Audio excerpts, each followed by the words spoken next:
Vamos a empezar, doctor, con algunas consultas que teníamos ya previamente de nuestros amigos que han interactuado. Bueno, tenemos aquí Lupilla Estmore, dice: doctor, buenos días. Cuando se ha perdido la encía en la parte inferior, ¿cómo se pueden colocar implantes? Ajá. Vamos a ver.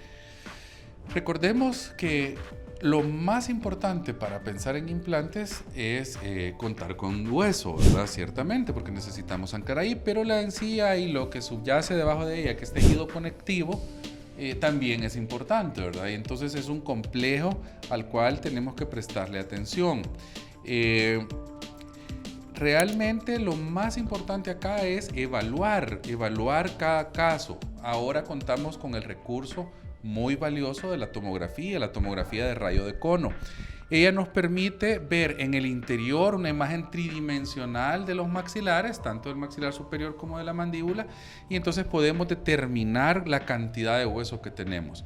Generalmente, si hay muy poco hueso, hay técnicas de regeneración que pueden en una gran cantidad de los casos permitirnos, incluso en aquellas situaciones que de entrada no se pueden poner implantes, luego de una regeneración ósea sí se puede. Después de considerar esto de la regeneración ósea, algunas veces también, ya respondiendo a su pregunta, pero creo que va en ese sentido, ¿verdad? A veces es necesario también hacer injertos de tejidos blandos, tejidos conectivos, ¿verdad? Para generar más volumen de encía justamente. Pero todo, lo primero, la base fundamental es contar con el soporte óseo, ¿verdad? Es decir, con hueso suficiente. Y pudiera ser entonces, en este caso, doctor, que se haya perdido únicamente en la parte de la encía, pero que el hueso esté normal. Pero generalmente la encía sigue al hueso, ¿verdad? Entonces, si nosotros vemos, por ejemplo, y es por cuestiones de soporte, ¿verdad? Si nosotros vemos que se va yendo la encía hacia abajo, generalmente pues también el hueso que subyace es el que se ha ido perdiendo y la encía lo ha seguido, ¿verdad?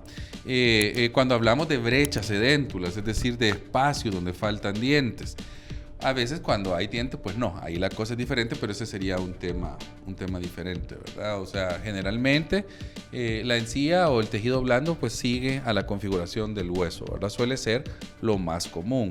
Hay casos diferentes, claro, pero por eso el diagnóstico personalizado es tan importante, ¿verdad? Ok, doctor. Otra pregunta que tenemos por acá, y yo creo que qué bueno que la hacen, porque al parecer a veces como que hay confusión, ¿verdad? Y a veces las personas dicen: yo necesito unos implantes, y se refieren que tal vez están pensando ellos en una placa removible, y así puentes fijos o coronas, sí. A todos se le llama a veces implante. Correcto. Entonces me preguntan por acá, ¿dónde están ubicados? Yo necesito unos implantes, y partiendo de acá podemos aprovechar para definir, cuando hablamos de implantes, a qué nos estamos refiriendo. Sí, claro. Bueno, recordemos que cuando hablamos de implantes dentales, ¿verdad? Es decir, este concepto se refiere a aquellos tornillos de titanio, ¿verdad?, que van anclados en el hueso de los maxilares de los pacientes cuando los dientes se han perdido, ya sea uno, varios o todos los dientes. Entonces, cuando hablamos de implante dental, nos estamos refiriendo a ese tornillito que va anclado al hueso, ¿verdad? Porque no hay dientes, es decir, no es que le van a poner un pin o un poste en la raíz, no es que le van a poner una corona, no es que le van a poner un dientito sobre una raíz de un diente natural. No, esos son otros procedimientos, son procedimientos distintos. Los implantes dentales, ahí estamos hablando ya, como decimos, para decirlo de una forma muy genérica, muy general, porque hay ciertas variantes, pero en términos ya muy generales hablamos de estos tornillos de titanio que van, o aleaciones de titanio que van anclados a los huesos maxilares del paciente y que hacen las veces o se vienen a convertir como en raíces artificiales, ¿verdad? Sobre las cuales podemos poner una o varias piezas, ¿verdad?